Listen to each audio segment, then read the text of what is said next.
Today we're going to do the 5th day in a series of 6 on how to become your own therapist or becoming your own therapist.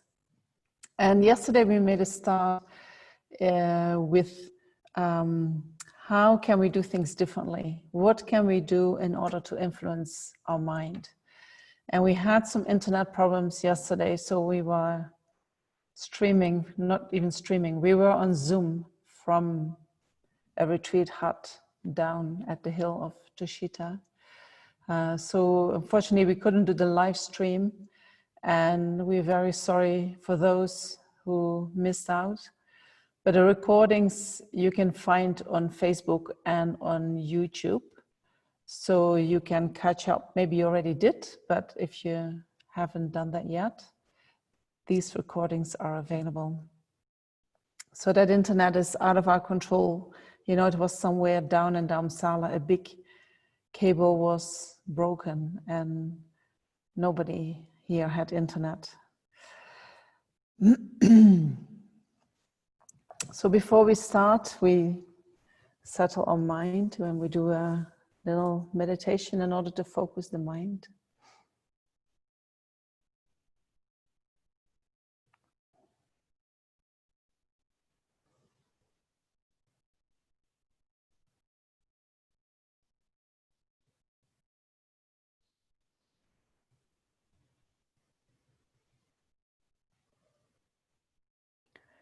The best way to focus the mind is to bring the mind to the body.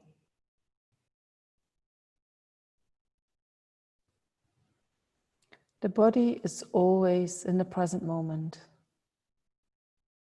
It is never in the future, nor in the past. So therefore, when we bring our mind to our body, we bring our mind to the present moment.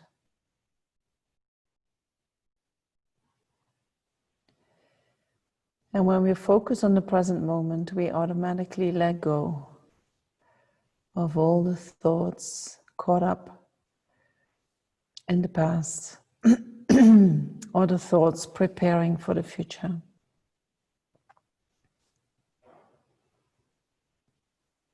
They all come to rest.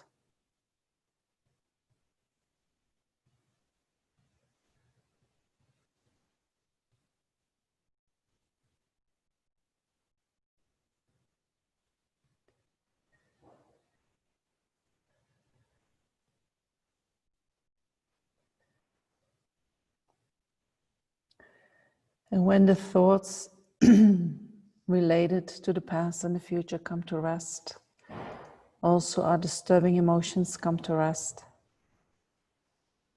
The mind becomes more clear.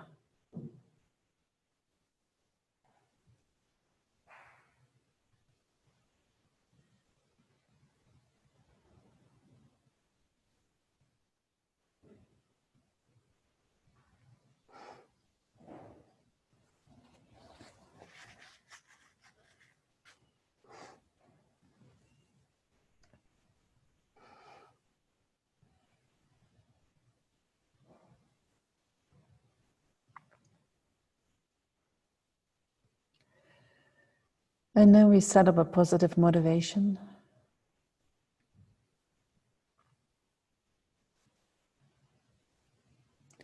For listening, reflecting and meditating today.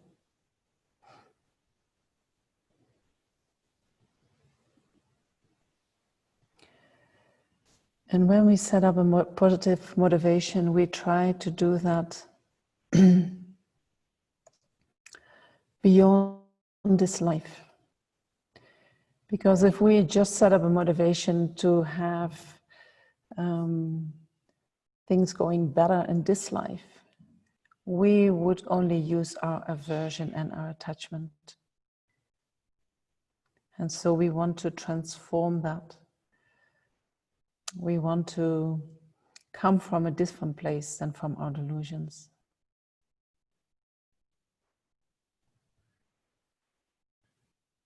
So if we don't do it just for ourselves, but anything that we learn from these teachings that we also dedicate that to other sentient beings, you know, the people around us that we like, but also people that we don't know. And if you can, even also those that you do not like or who have harmed you.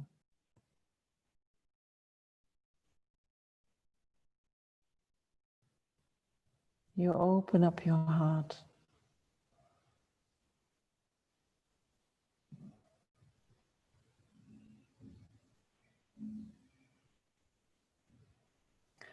And so when we can think like that, every moment that we engage in these activities becomes extremely meritorious. And it doesn't become the cause for suffering.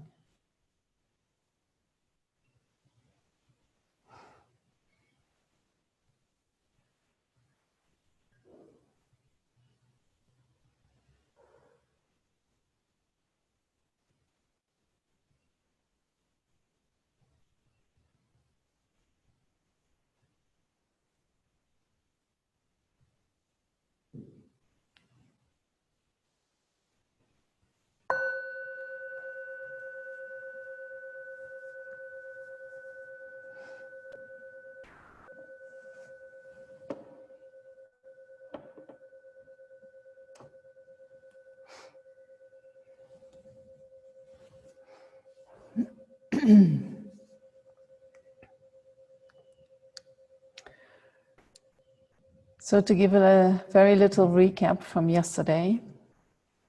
Yesterday we started looking at what can we do in order to do things differently so that they do not become causes for suffering, but become causes for happiness. And so we started looking into the relationship that we have with ourselves and how we can improve that. And after that, we spoke about how we can stop creating the causes for suffering. The Buddha describes the causes for suffering as being karma and delusions. So we spoke about karma and how karma ripens and what kind of actions lead to suffering and which kind of actions lead to happiness. And we said that one way karma ripens is in the form of an experience.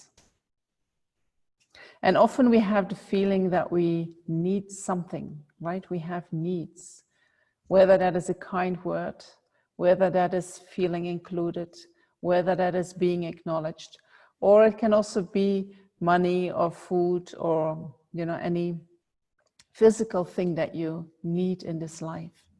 So what the Buddha says is by creating virtuous actions, which are actions that are of benefit to others, we create the causes that similar things come back to us. So if I have the need for money, the best way to make money is to give money away. If I have a strong need to be liked, the best way is to like and to love others. If I have a need to be acknowledged for my qualities, you know, some people have that, or acknowledged as a human being, the best way to find that is by starting to acknowledge others. Then we create constantly causes for that what we feel that we need deep inside. So normally we get what we need by following our attachment, right? And if we let go of our attachment and instead start creating the causes for what we need in accordance with the law of cause and effect, you know, then whatever we need will come to us.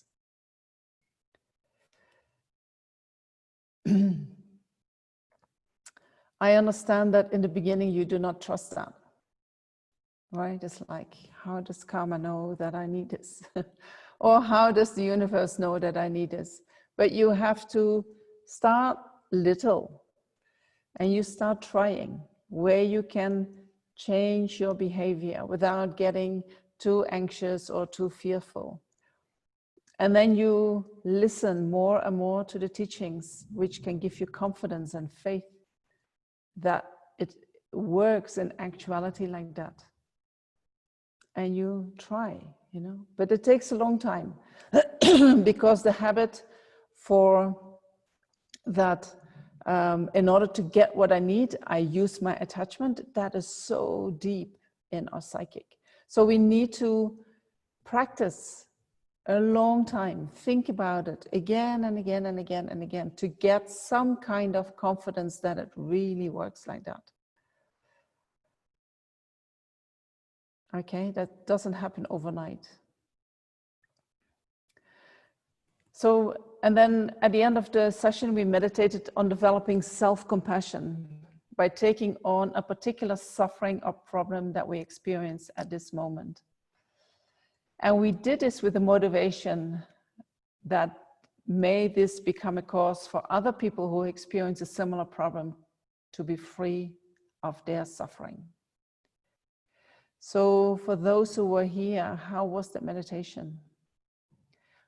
How did you feel afterwards? Can you give me a little feedback on that?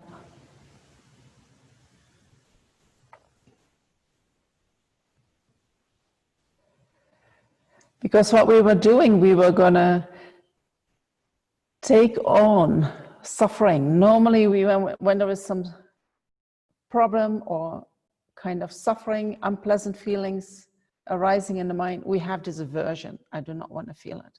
And so we changed that behavior and said, give it to me, I'll take it.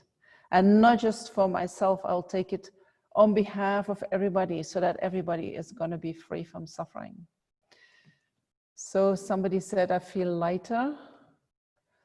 Somebody says, I can still feel the effects of this. I'm slowly starting to see myself as a survivor and not as a victim of suffering. Very good. I could see people suffering. And somebody else says it was healing, calm, and happy.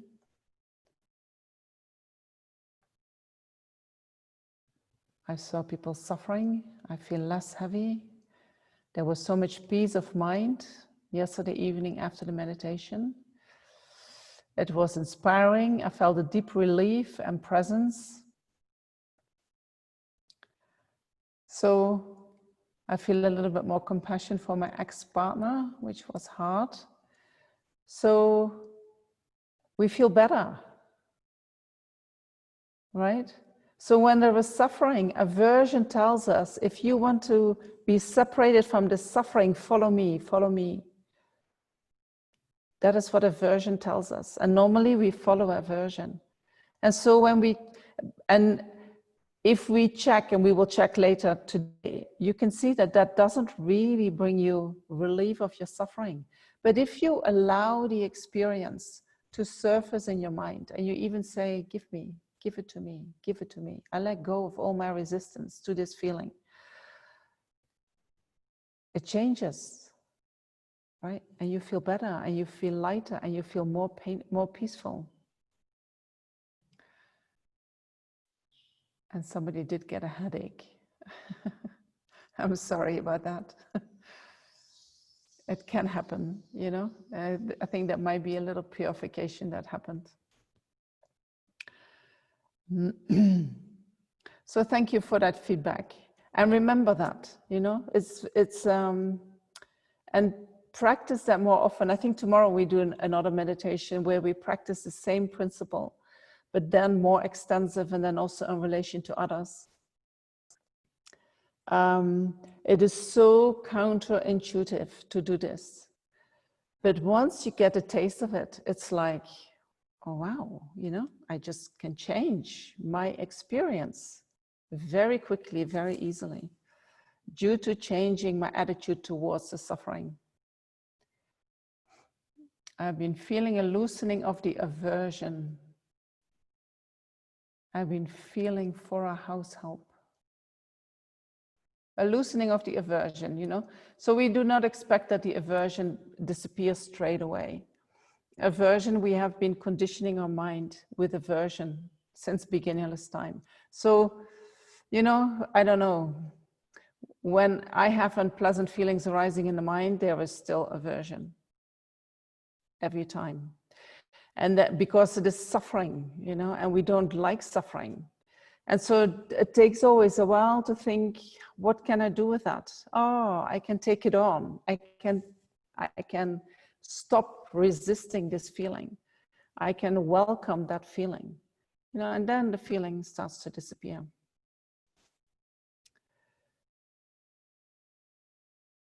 So something that I saw in terms of how we listen to the teaching, and I want to say a little bit about that before we continue, is that we all have our mind conditioned in a certain way. So then when we listen to the teachings, we hear them through our conditioning.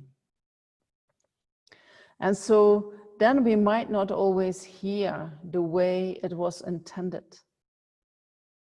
right? So we need to keep checking, keep listening. It is, with Buddhism, I always have the feeling, you know, you think that you understand something and then maybe 3 years later, you hear it in a different way and you think, oh my gosh, I never got it like that, you know. Now I understand what Buddhism means. And then maybe 5 years later, you hear again another meaning. And looking back, I think that had a lot to do with the way my mind was conditioned, you know. And so I know that I make mistakes in understanding. So I need to keep checking. I need to keep checking with the text, with my own mind, right? Checking with teachers. So for instance, if we say things do not exist inherently because we cannot find them on the object, then sometimes people do that and they say, then things do not exist at all, you know? So we go in the right direction, but then we go too far. Or we can hear, you know, we have to let go of attachment, and we think, oh, eating is bad. You know, I have a lot of attachment to eating, so I have to stop eating. That is too far. You know, we can, in general, we hold on too much onto reality. We hold it as more concrete, more solid than it exists in actuality. And then when we start to realize that we are doing that, then we chuck out the whole thing. You know, but we have to learn to distinguish. Some things we need to let go, and other things, they can perfectly function, no problem. So we need to find the middle way, you know. So what we want to do is we want to change our mind. We want to, and when the mind changes, our behavior changes. We can also start making changes in our behavior, and in dependence on that, the mind changes. But when you start practicing Buddhism, you keep your life living the way you have been doing that before. And then while you're living your life, you observe your mind and you become more aware of your disturbing emotions. And then you try to apply the techniques that help you to lessen the emotions. So we still engage in the same activities, but with less attachment. And you might also be able to develop a more positive motivation. For instance, when we eat, you know, eating is a very strong attachment. And most of us do that 3 times a day. So 3 times a day, that need for food, you know, due to the fact that we have a body that is created by karma and delusions, the body is ruled by karma and delusions. So I need food. It's normal. We are not going to eliminate that.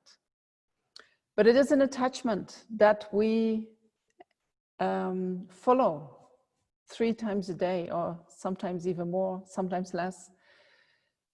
So that attachment, it's more habit of attachment and also negative karma. So how can we change that without changing the activity of eating?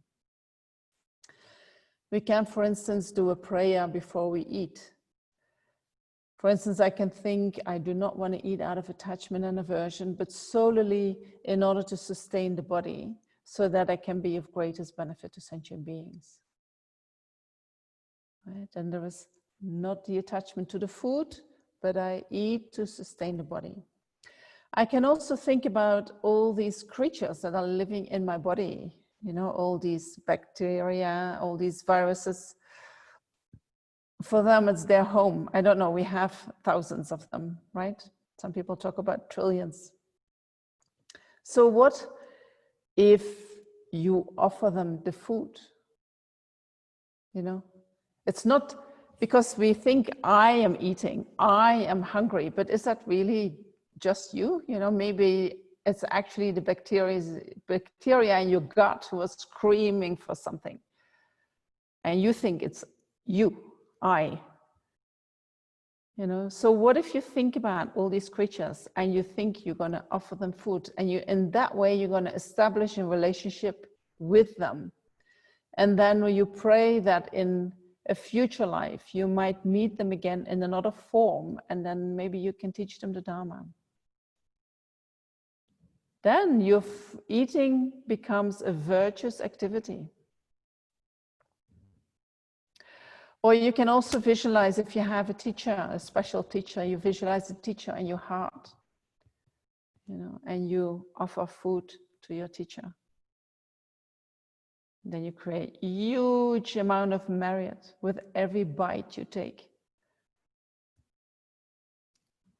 So the activity is the same, but you change your mind.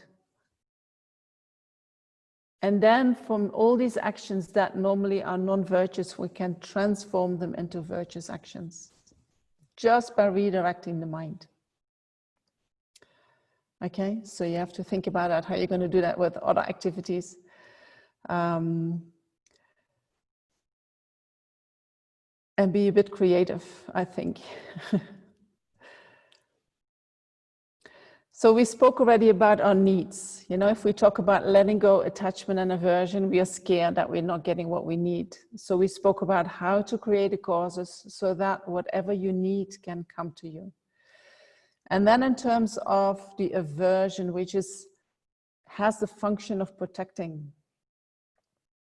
Aversion and anger function as our protector. So yesterday I mentioned that due to the virus that is around, you know, everyone can carry it and can infect us. And so that brings fear to the mind, and we feel, I need to protect myself, you know. So then we can start pushing people away, or we see them as potential enemies, or maybe even killers. And if these kind of images come to the mind, the heart gets closed. We disconnect from ourselves, from our own heart, but also from other human beings, you know, and then we become rude, or we can treat them badly, you know, or we can treat them like they have some kind of an infectious disease, while they might not be having a disease at all. And even if they would have a disease, you know, you still don't treat them like they're dirt, right? So on the physical level, it is totally fine to follow the guidelines that give you protection. But on the level of the mind, you know, there is the danger. So we need to try to see that these other human beings, they are our fellow human beings. They suffer from exactly the same thing as we suffer from. And we are all the same in that we wish to be free from suffering. So just as you first saw them as a potential killer, they see you also as the potential carrier of an ugly disease, you know. But you know, I have no intention to kill somebody else, right? We are in that regard totally innocent. You are innocent, but also the other person is innocent. And so instead of having this aversion, we can think, I wish you to be free of suffering, you know? I wish you to have happiness. I wish you to have freedom of this problem. I wish everyone to have freedom of this problem. And so the more compassion we can generate like this in the mind, that is our real protection for illness, Compassion is the best protector for any disease. Compassion is the power that heals.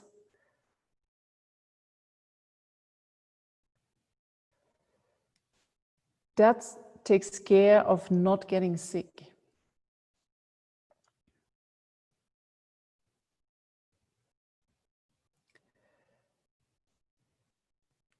So not being afraid, you know, if we could get to that place, that would be so beneficial for the mind.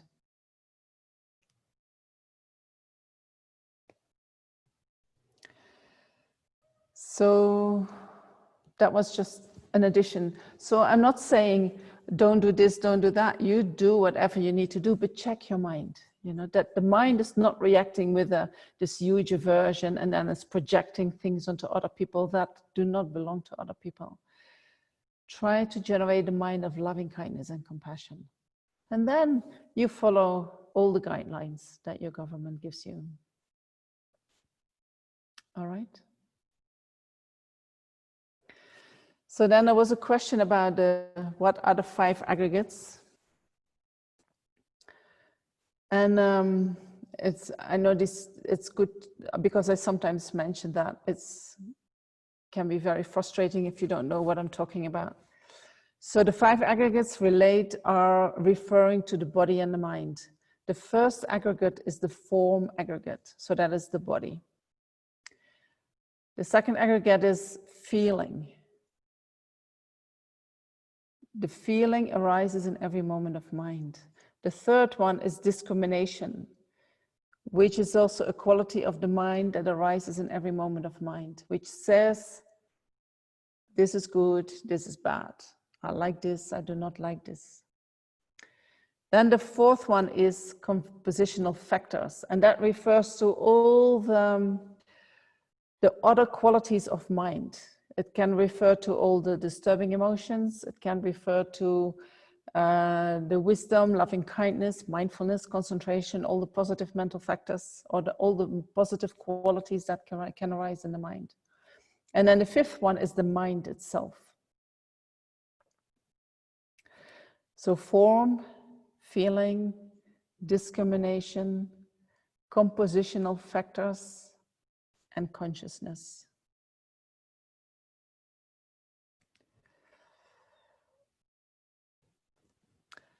So then there was a question about fear, and you are repeating that. You thought Jamyang is not going to answer my question, but it is right here on my screen. So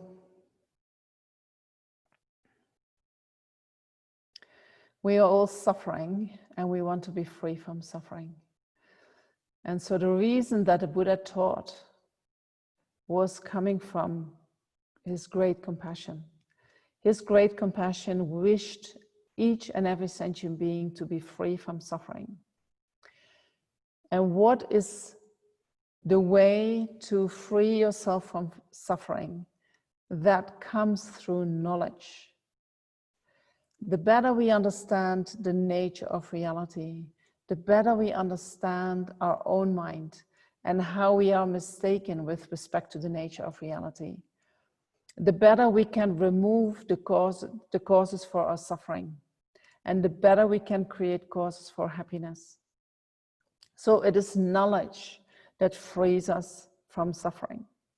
And in terms of fear, fear is an unpleasant feeling that arises. And then in dependence on that, attachment and aversion strongly arises, right? I think the fear that is triggered at the moment is very deep, deep fear. And it has been triggered in many human beings. And so that is very difficult then to just say, oh, you know, I'll apply the antidote and the fear is gone. You know, we have to work through that. So one way of working through the fear is educating yourself. Another way of that you can apply as antidote to the fear is, where does the fear get triggered? You know, for instance, you listen to the news and the fear gets triggered again and again and again. So do you continue listening to the news? Or do you say, I'll turn it off, you know? Maybe you listen one time a day. So you can change the conditions that create that fear from arising in your mind. Change the conditions, educate yourself, look for what is true and what is not true. You know, with fear is very strange, especially in human beings, you know. If we hear a story about something really dangerous, that can trigger a huge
And we are back again. Sorry about that. Sometimes that can happen. So the antidote to fear, we have different antidotes. What else can I say about fear? You know, I did when the lockdown just happened, I felt this fear arising in everyone, you know, so I had a feeling I needed to teach them how to work with fear. So on my YouTube channel, you can find, I think it's 6 teachings on how to work with fear. You can have a listen to that. And educate yourself. How does fear work in the mind? All right. I want to go to the delusions, our topic from today, what we can do when they arise in the mind. So we first look at the antidotes that we can apply in general, that we can apply to any of the disturbing emotions when they arise in the mind. And then we look into the antidotes that we can apply to the specific delusions, like attachment and anger. And then if we have enough time, we go to the self-grasping mind and how we can make the self-grasping mind less tight. So the delusions, when we talk about the delusions, we talk about the disturbing emotions or the negative emotions. And these are the emotions that disturb the mind. And what they have in common is, we have seen before, they all arise from the self-grasping mind. And the self-grasping mind exaggerates how things exist, adds a quality to how things exist. And because of that, all the disturbing emotions that arise from the self-grasping mind, they also exaggerate. They exaggerate the qualities of the objects that we want to have or don't want to have. They exaggerate the qualities of people that we like or that we don't like. And so when they are in the mind is somehow uncontrolled. Uncontrolled in the sense that you are not in control. The delusion is controlling you. The delusion is controlling your thinking. The delusion is controlling your actions. And so because they exaggerate, they're out of touch with reality. But when they arise in the mind, you know, everything appears to be so real. And we believe that things really exist in the way they appear to us.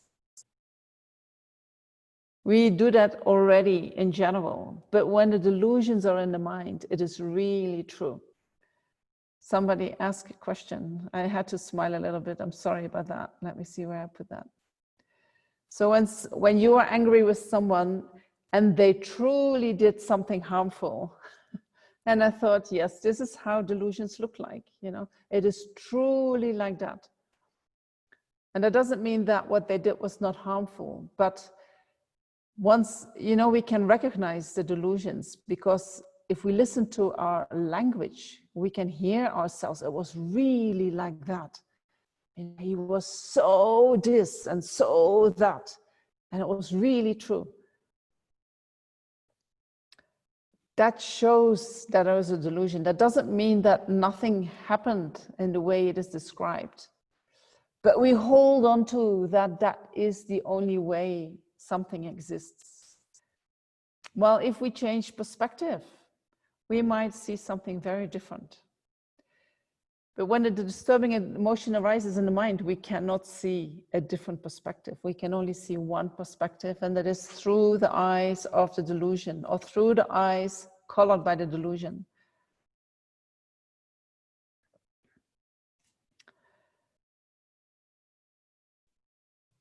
So the general antidotes. If we look into what delusions, what keeps them busy, they are always busy with things that have happened in the past, or things that might happen in the future. Attachment and aversion is in the mind. You know, you sit somewhere and your mind keeps going. That we call mental engagement. You are overthinking. And that overthinking is hardly ever related to the present moment. That overthinking is related to something that has happened or something that might happen.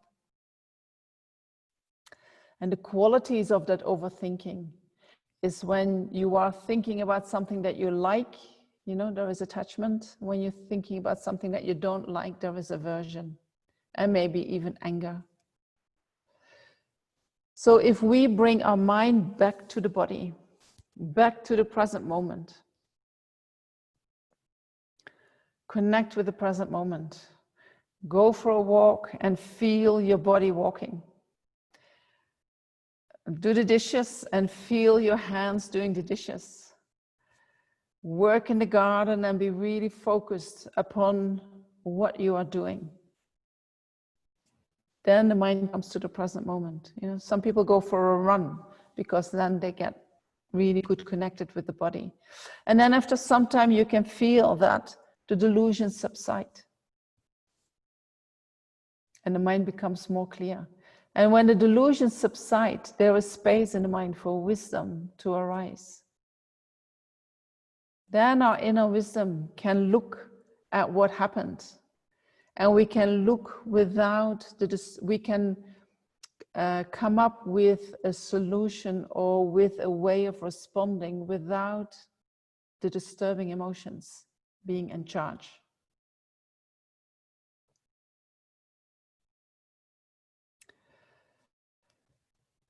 So bringing your mind to the present moment doesn't mean we never think about the future.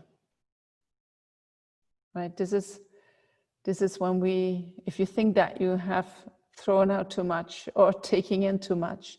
So if I say that if you want your mind, if you want to create a condition for your mind so that there are less delusions in the mind, in order to do that, you bring your mind to the present moment. That doesn't mean that therefore you never should think about the future. Right? We can hear it like that, but that's not what I'm saying. Bringing the mind back to the present moment is an antidote to the delusions. But then when the delusions have subsided, I can use my wisdom mind and my mind of compassion to think about the future, no problem. But that looks very different than the mind of attachment that is thinking about the future. Right? It's a different quality. So the first antidote is bring the mind to the present moment. The second antidote is observe your disturbing emotions instead of identifying with them. I need to do this a little bit different because I get constantly chats right in front of me. Observe your attachment or your aversion instead of identifying with it. Right? So you can say, I have a huge attachment to money, you know? Okay, you know, you observe that. You can become that and then go after the money, or you can observe that arising in your mind. Oh, wow, there is that attachment again. If we start to work with our disturbing emotions, it is not that from one day or the other, the disturbing emotions are going to go, you know? They will stay in the mind for a long time. They might stay there, I don't know, the rest of your life. But what we do with them, we can change that. So normally when they arise, we believe in them, we follow them, we become that. That is who we are. But instead of that, we can allow them to arise. We see them for what they are. That is my attachment. I do not have to follow that.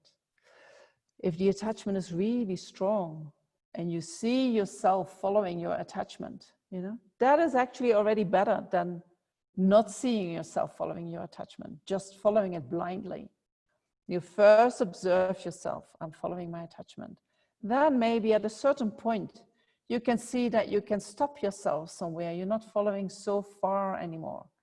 And at a certain point, you can see the attachment arising in the mind, but you're not having the tendency to follow anymore. And then the attachment becomes less and less strong. Right? That takes time. But it is every time that you can see your attachment or you can see your aversion without being it, you are weakening your disturbing emotions.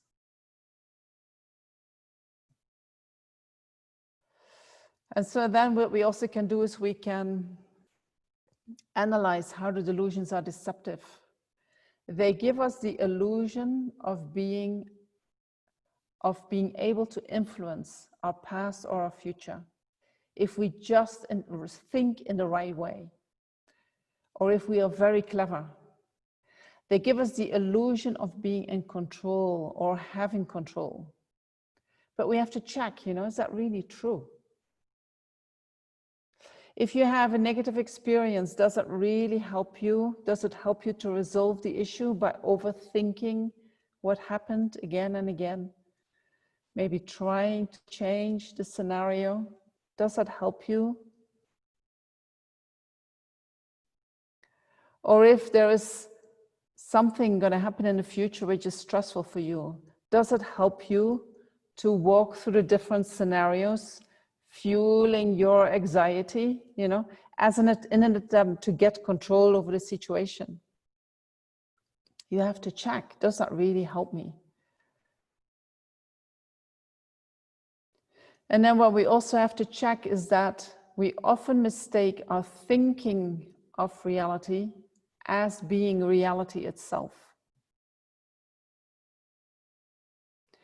So what we think about the past and we change the past, you know, we might think that that is actually reality itself. We are thinking about it, but we think we are in that reality. And the same for the future.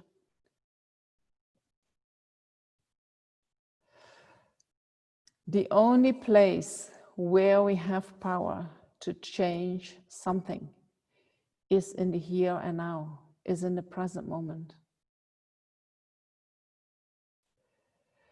If we want to change our past, you know, we cannot change the past, but we can accept the past and we can do actions to prevent something like happened to us from happening again.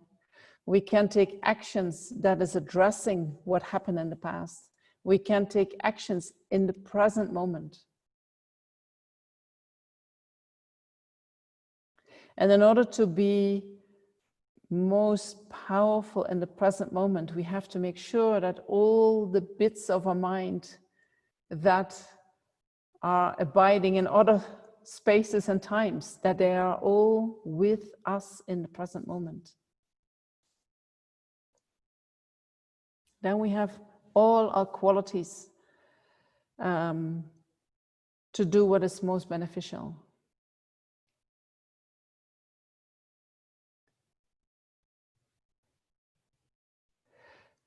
Preparing for something that is going to happen in the future, I can think, if I'm anxious, then I can analyze and think, what am I anxious about?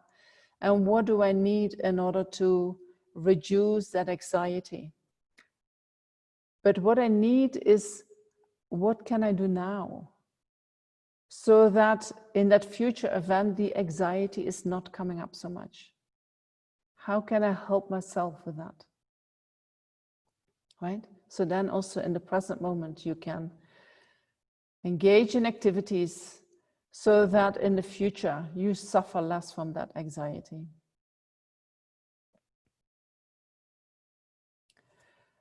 So being mindful of whatever arises in the mind, the more we are mindful of what is going on, the earlier we can catch ourselves when the disturbing emotions arise. In the beginning, they're not so strong. But then we have this mental engagement, we start thinking, and it becomes stronger and stronger and stronger. So if we can stop ourselves as soon as we see it arising, and stop means, for instance, we stop identifying, we say, hey, there I go again, indulging in all these ideas, how things could have been done different, or, that's not going to help me. I redirect my mind, I can distract myself from these disturbing emotions. I'm going to do something more beneficial than just thinking about it.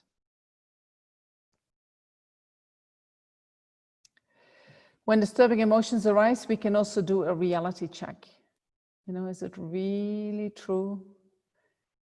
What I'm feeling, what I'm experiencing? Is it really true? If attachment arises in the mind, we exaggerate the positive qualities of an object or a person. And if aversion arises in the mind, we exaggerate the negative qualities of a person. And often the whole person becomes very wonderful or, very bad.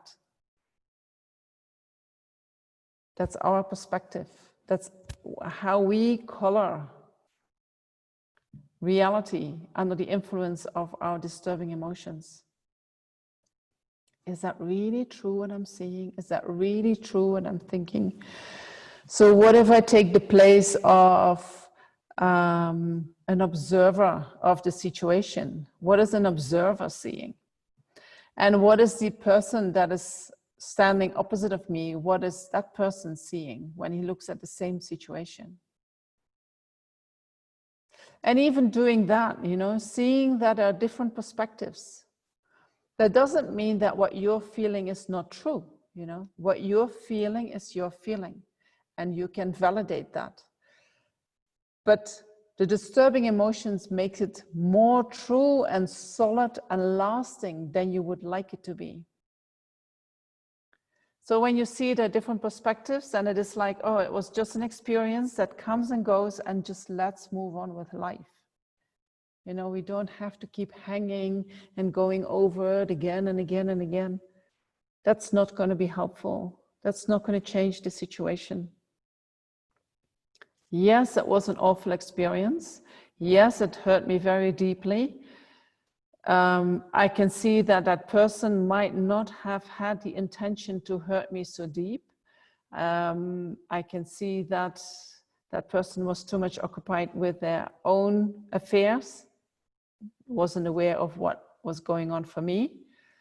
That doesn't make the hurt less deep, but it makes it less worthwhile to keep ruminating. And so then you can say, okay, you know, that was not the intention. Often people do not hurt other people because they have the intention to really hurt the people. It is more as a lack of awareness around the situation. Or people just are there because they want to benefit themselves. And that selfish attitude can be experienced as something very hurtful by the other person.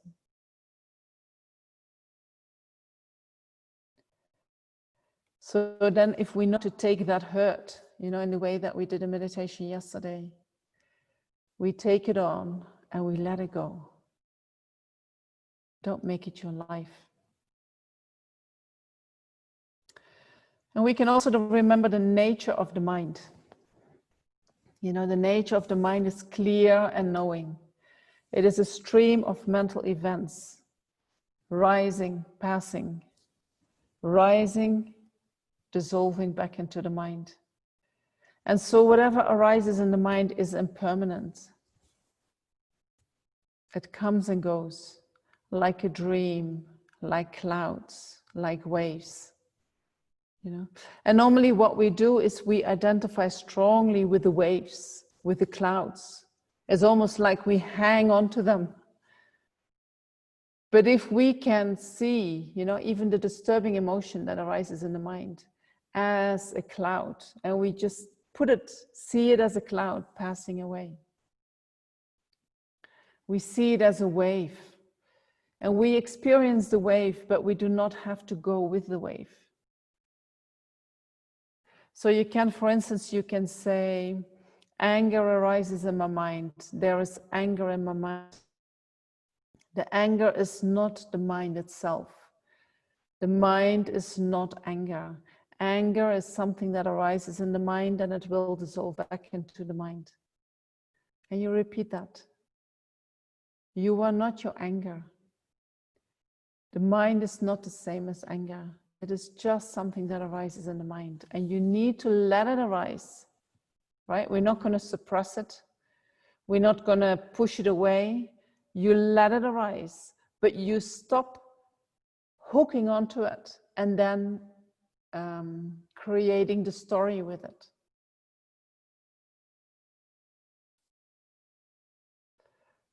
It's quite an art. We don't learn that overnight. You have to practice. You have to practice, and every time you become a little bit more familiar with doing things differently. Right, but we are so familiar with these reactions, we cannot expect the mind to change in the next moment.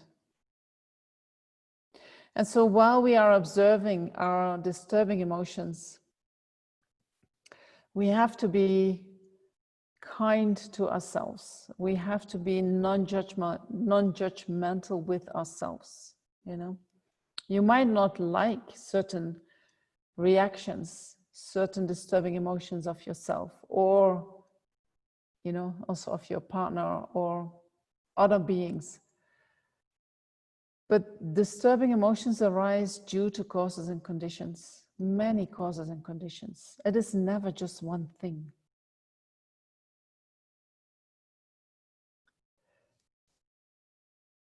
If you had a choice, you would be in a state where you do not have disturbing emotions. But we do not have that choice. You know, we are here. The reason why we are here is because we have these disturbing emotions. The disturbing emotions is what brought us here on this planet, in this body. So we all have them. You know, and so you can beat yourself up for that, but I don't think that is useful. But if you could find an attitude in which you can say, you know, without the disturbing emotions, I wouldn't be here. So in a way, this is what takes me here. But in this lifetime, I have found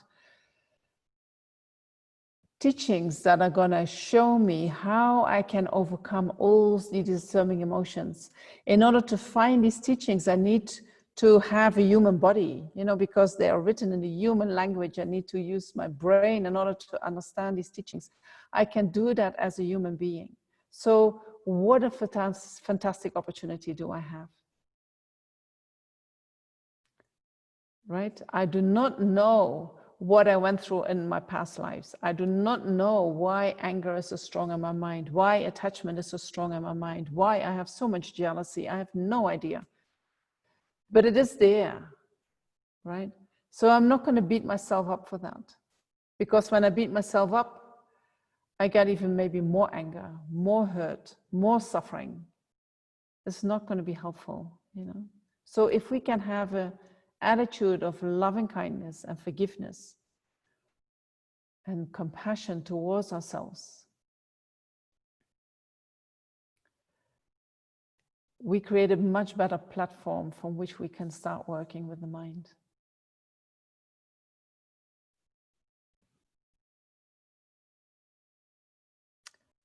All right, I'm going to speed up.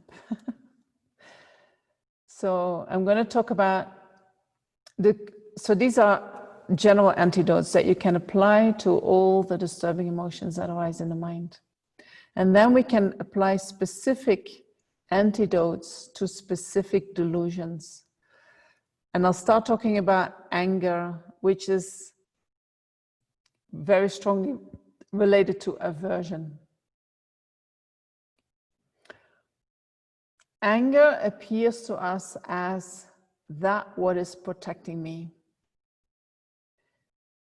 That what keeps me separate from things that harm me, from things that I do not like. So it appears to me as a good thing.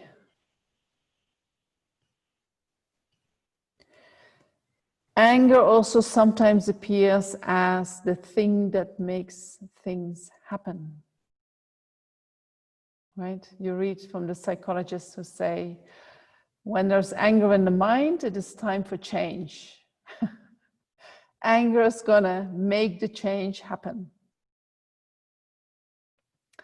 I would say when there is anger in the mind, that is a sign that you're in a situation that you really do not like. And you do not need the anger to change that situation.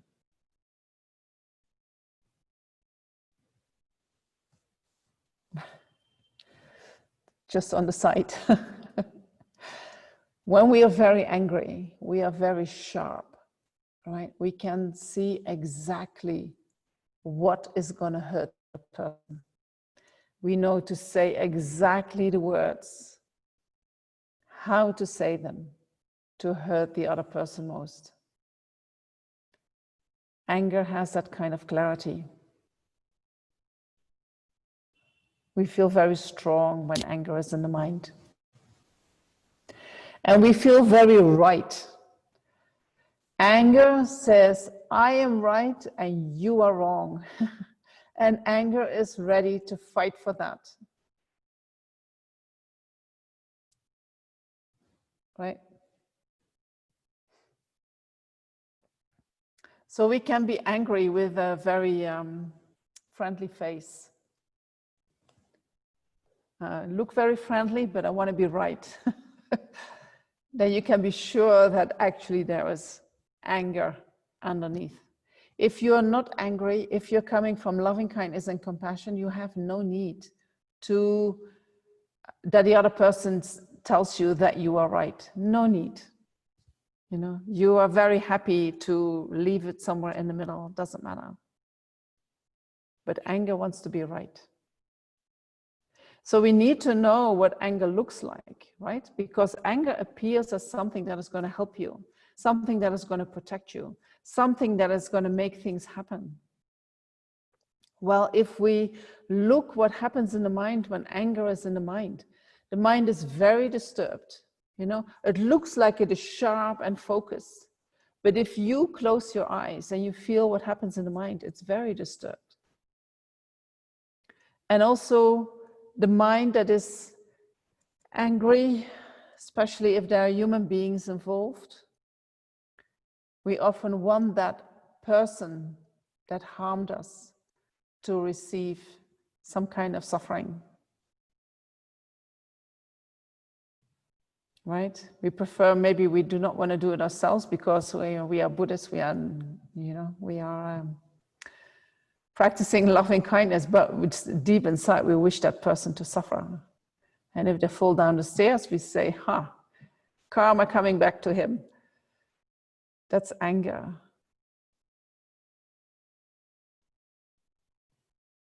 Right? That's a mind that makes you unhappy, makes others unhappy. That is a mind that if we allow that mind to arise, it might destroy not just the happiness, but also material possessions of oneself, of others. You can harm physically other sentient beings due to your anger. You can harm yourself out of anger. And when we are very angry, at a human being or at an animal, we cause a lot of fear in a person. Sometimes you have a relationship can destroy the whole relationship. One moment of anger can make that other person never ever trust you again.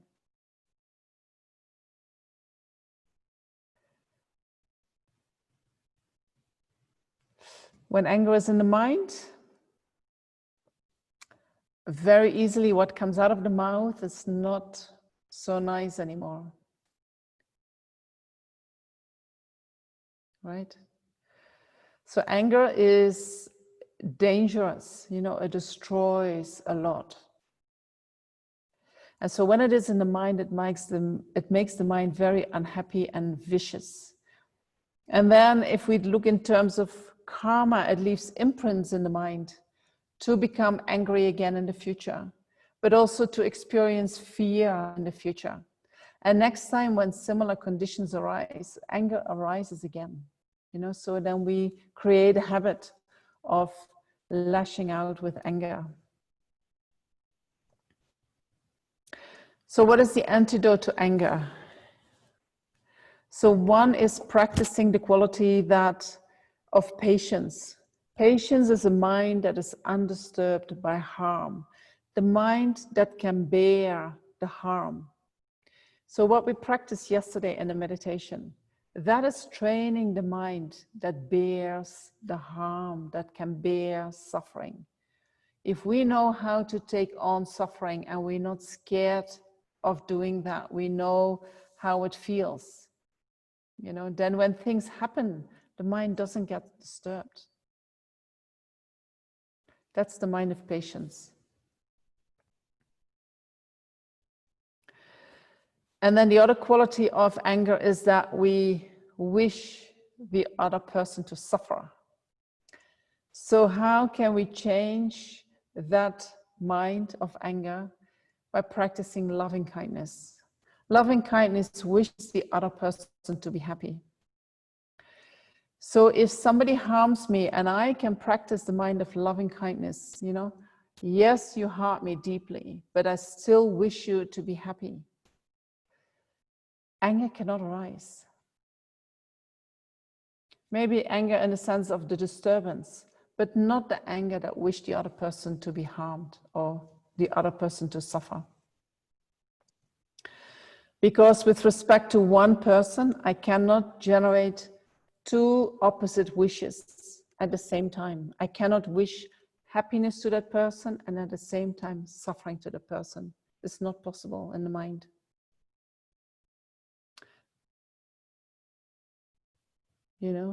This hurt very much, but I still wish you to be happy.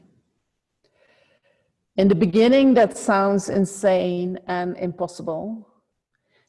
But again, after, when you start practicing, after some time, your wish for that other person to be happy and your experience of the hurt, they're like two different things in the mind.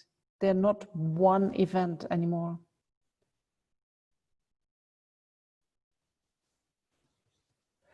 When we are untrained, then as soon as we get harmed, we want to lash out back to that person. And the harm that I experience is totally connected to that other person. There is no differentiation possible yet. So we need to train the mind in that.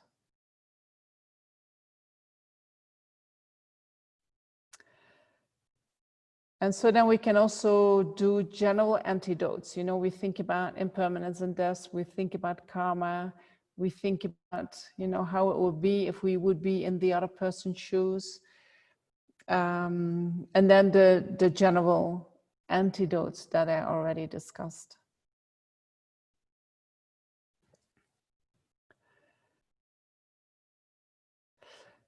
So there was a question that said, when you're angry with someone and they truly did something harmful, how do you maintain compassion and how do you calmly address the issue with them? So when you are angry, I would say first sit with yourself. Take on, the anger is a reaction to the hurt. So first sit with yourself and take on the hurt. And do that until there is no reaction anymore in the mind, until there is no anger anymore in the mind. Then the mind is calm. Then also the mind is conjoined with your wisdom mind.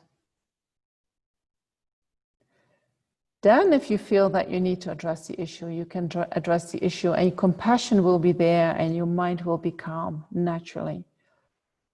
Right? When you are still angry, don't try to be calm because you're not.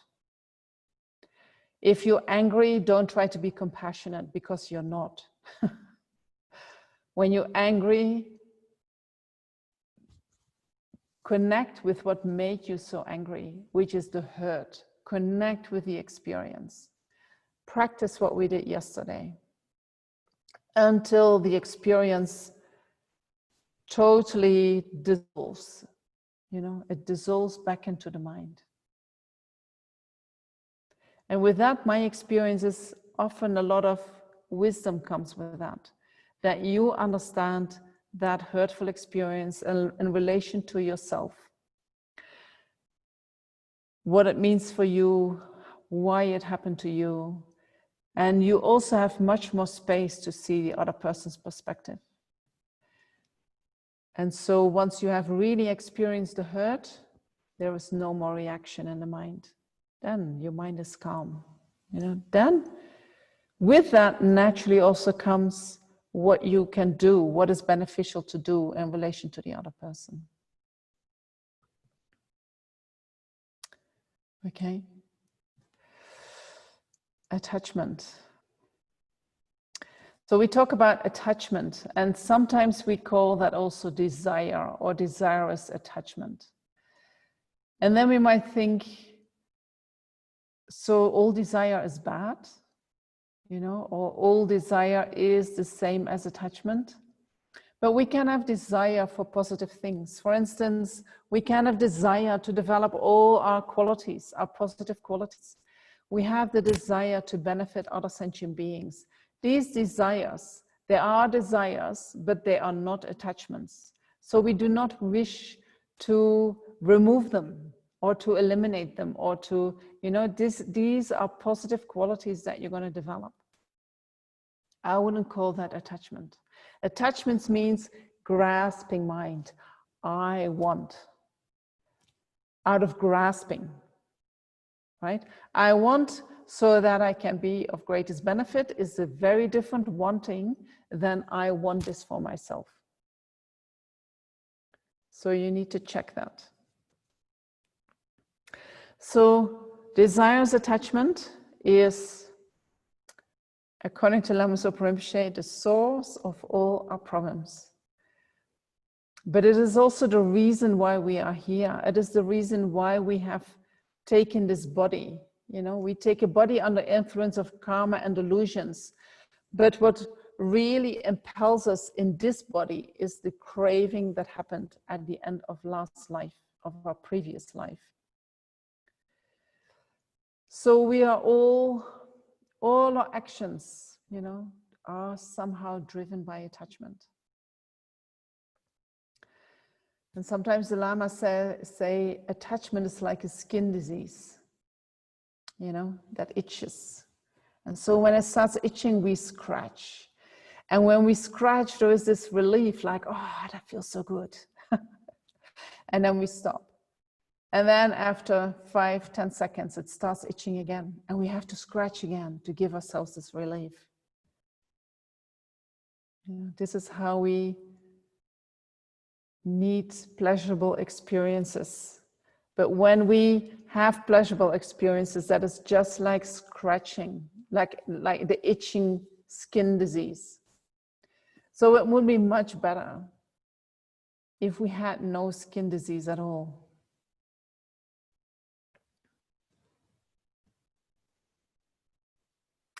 So what is desire? What does it do? You know, desire looks like the one who is giving us what we need. Desire looks like giving us what we want. Desire looks like bringing us pleasure and happiness. Every time again. And every time when it arises, we believe it. But if we really look into desire, then we can see that when we follow desire, there is never satisfaction. There is never real peace. When we follow desire, there is always dissatisfaction. And then we try again, and we try again. And every time again, there is dissatisfaction. And we think, maybe I did something wrong. Maybe I'll try it like this. And we try it again. And again, there is dissatisfaction. So to find satisfaction, desire is the wrong tool. Attachment is the wrong tool. When there is desire in the mind, and we check carefully, there is always something missing. No matter how much we try to enjoy different places, food, clothing, anything that we can obtain, there is always something missing.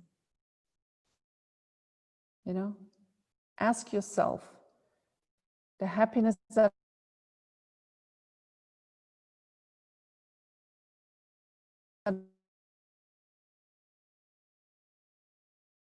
I experience, is that complete? Having the object of desire and not having the object of desire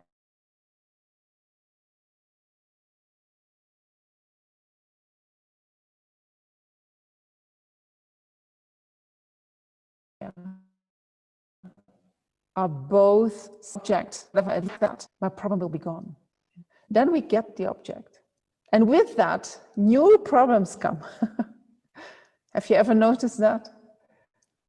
That every object comes with its own problems. So having an object or not having an object, there are always problems. Because we are living in samsara.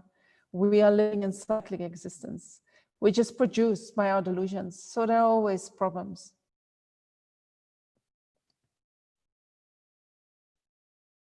And we also know that having the object of desire, you know, in the beginning, there is maybe a feeling of pleasure. But then if we keep having that object, maybe take more of it, that feeling of pleasure starts to change into suffering.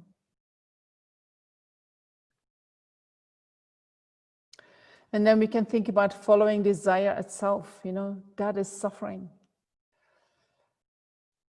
Think about being addicted. Addiction shows desire, never satisfied, always wanting more, being driven. You know, it's like scratching your skin disease. You have to keep taking it. You have to keep doing it. That having to keep engaging, keep indulging, keep getting that object that you feel you need, that is suffering. And then by following that desire, we also create more causes for suffering in the future. And so if we do not do anything about desire, desire will be there with us in next life again. And Lama Zopa says, you know, compared to cancer, cancer is nothing compared to having desire, having attachment. Because cancer will be finished at the end of this life, at the latest. But desire you take with you. Another lifetime, another lifetime, another lifetime. And so when we use our life to fuel that desire, life becomes empty, no meaning. You know, the heart is not touched.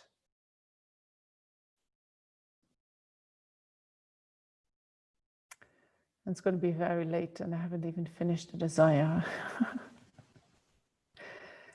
So I think I'm going to leave it for now, for here. I say tomorrow a little bit more about the desire, but a tiny little bit.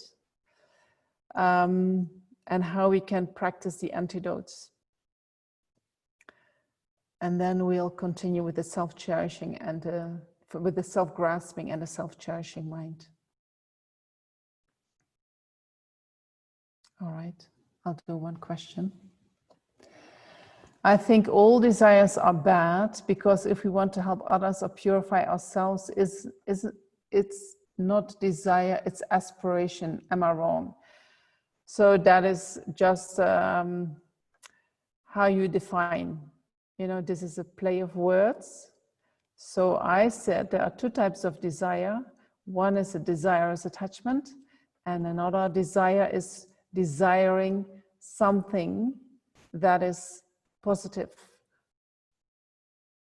in terms of your development. So if you want to call that aspiration, I'm happy with that, you know. But if you're going to tell me that I'm wrong because I use the word desire, I don't know where this is going, you know.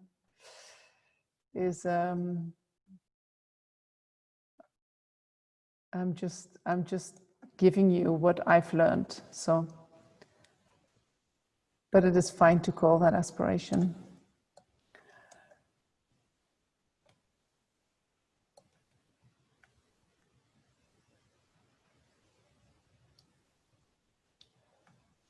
Are you saying that delusions cause exaggeration? No, what I'm saying is that all the delusions exaggerate what we are perceiving. They color our perception.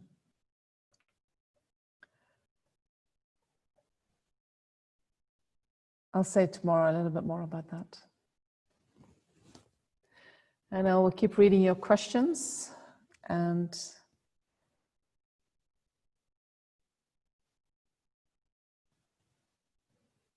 try to answer as many as I can. So I thought today it's maybe nice to do a meditation on love.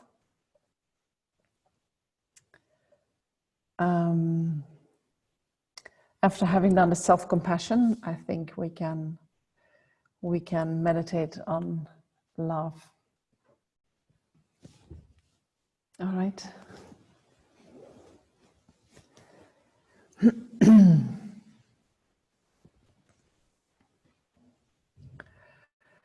So make sure that you sit comfortably.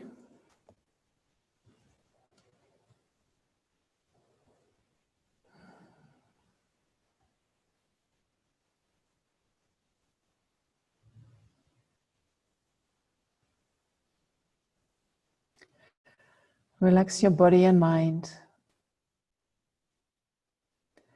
And let all your thoughts, your worries subside.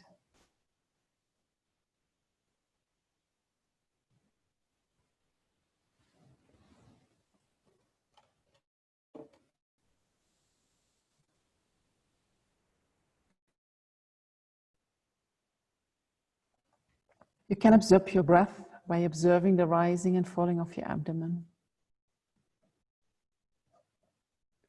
until you feel calm and your focus is in the here and now.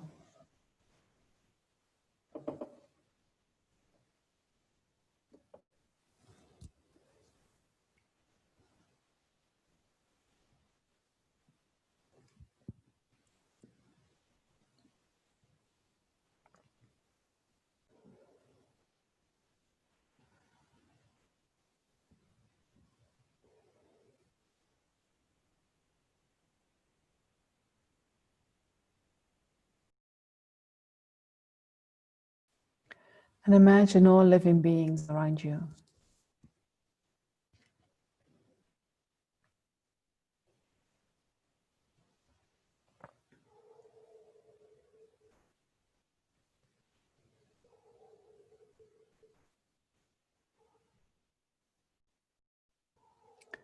See yourself as you are right now, with all your faults and shortcomings, and with the recognition that you have the potential to free yourself from all your problems.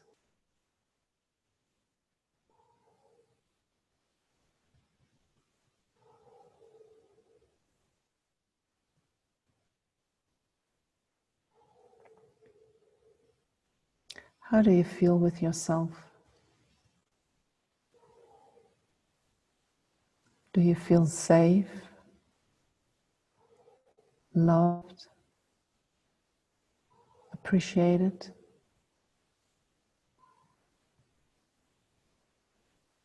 How do you talk to yourself?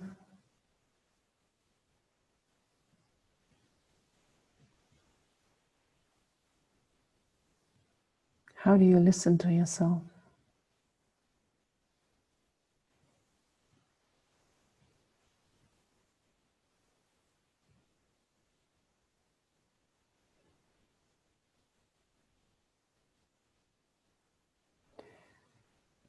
See your needs, your hurt, your love, your tolerance. Generate from the depth of your heart a wish for yourself to experience all the happiness and goodness you can imagine.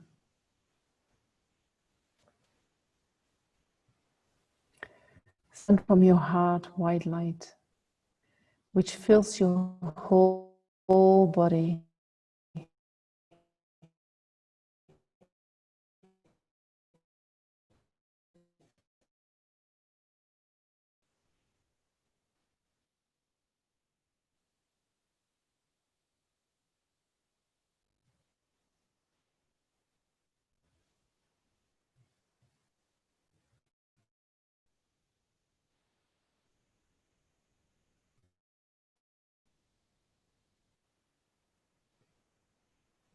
Feel that all your needs are fulfilled.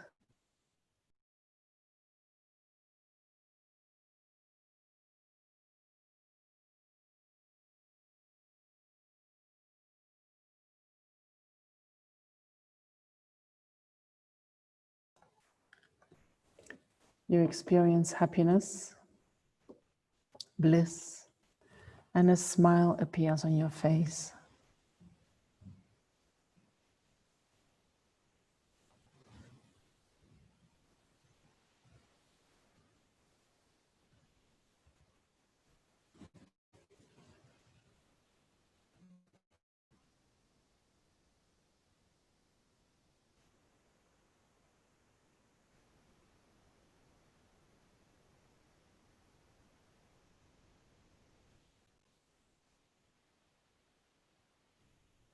Then pay attention.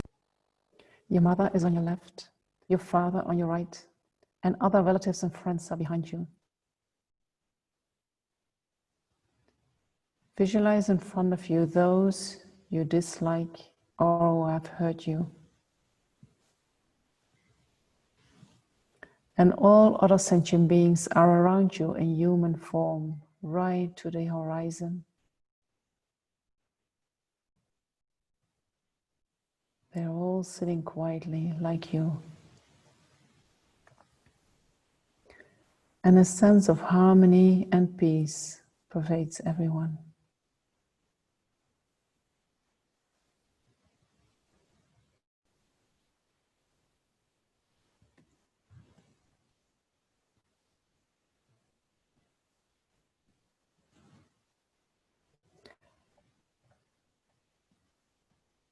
How nice would it be if you were able to love all these beings?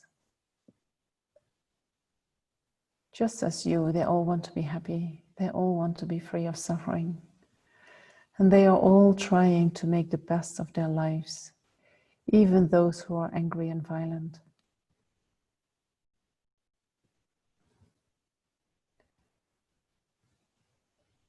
The love that you just generated for yourself and which has filled your whole body with light and love overflows and flows out to others.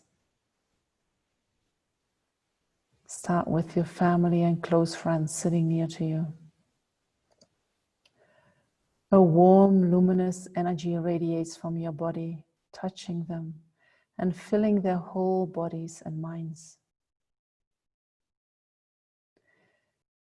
Think sincerely when you look at each of them. May you be happy. May all your thoughts be positive and all experiences good. And the light that is overflowing from your body gives them everything they need until they are completely fulfilled. Their minds become completely peaceful, clear, and full of pure happiness.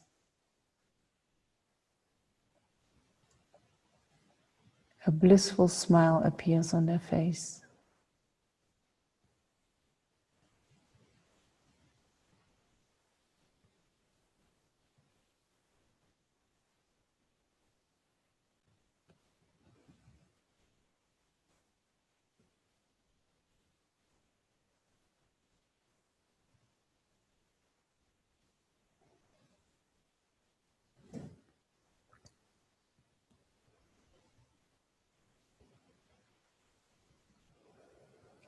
Then turn your attention to the people in front of you, those that you have difficulty with, and contemplate that they are also in need of happiness, and that you can give that to them by sending them love.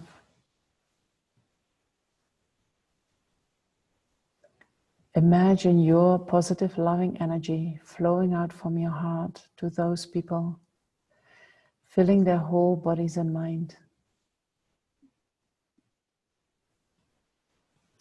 Think sincerely when you look at each of them. May you be happy, may you be well. May all your thoughts be positive and all experiences good. And you give them everything they need until they are completely fulfilled. Their minds become completely peaceful, clear, and full of pure happiness. A blissful smile appears on their face.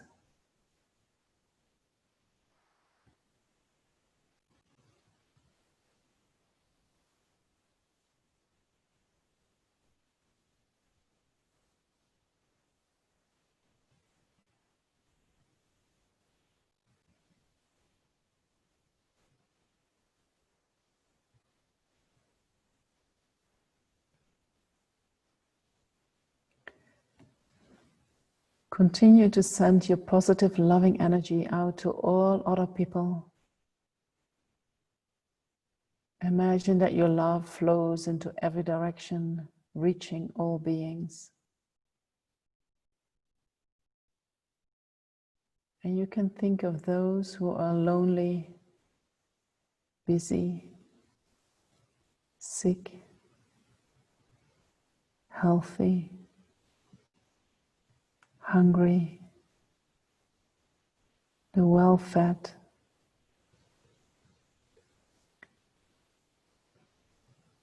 You can think of those who are confused and those who are clear. Those who are oppressed and those who are oppressing.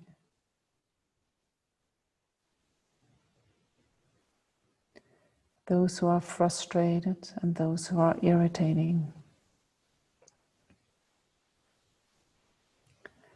Those who are frightened and those who are frightening.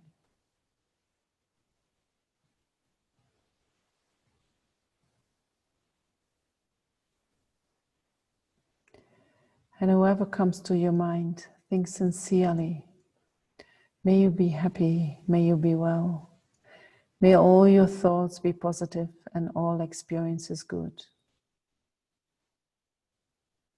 You give them everything they need until they are completely fulfilled. Their minds become completely peaceful, clear, and full.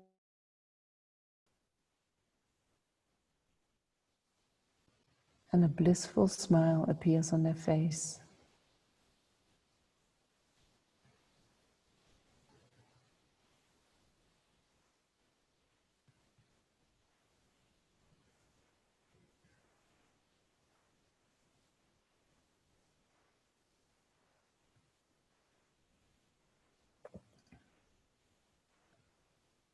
Concentrate on this feeling of love.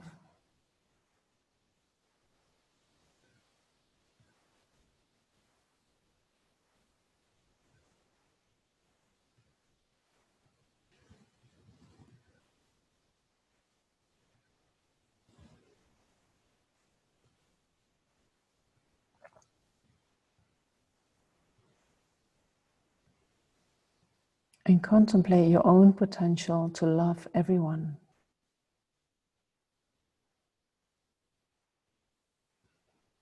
And rejoice in that capacity.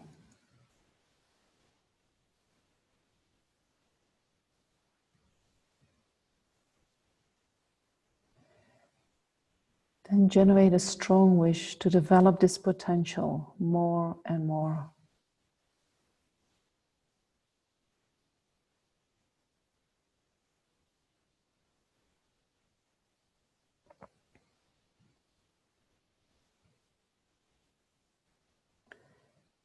To do this, we have to overcome our self-centered mind with all its disturbing emotions and keeping our mind open for the big universal love, which leads to happiness of ourselves and others.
And then think that all the merit created by generating a positive motivation,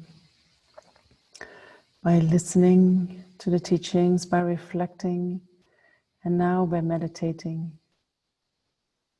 May any living being, just by seeing, hearing, touching, remembering, or talking about me, about you, immediately be free of all obstacles to happiness, from disease, spirit harm, negative actions and obscurations, and quickly achieve the highest happiness of full enlightenment.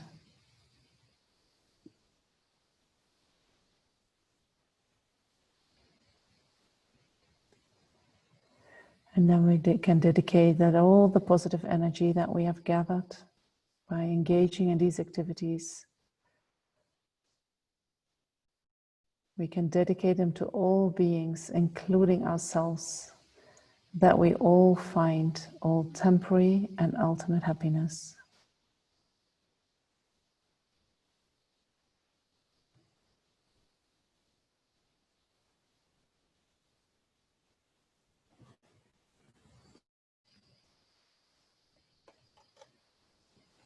And then I want to thank you for being here. Thank you for all the questions asked, for your patience, for your concentration, for your perseverance. I really appreciate that. And I rejoice in all that merit that we are creating here together. Thank you so much. Tomorrow we have the last session in this row of 6. And I hope that I'm going to see you then. All right. Bye-bye.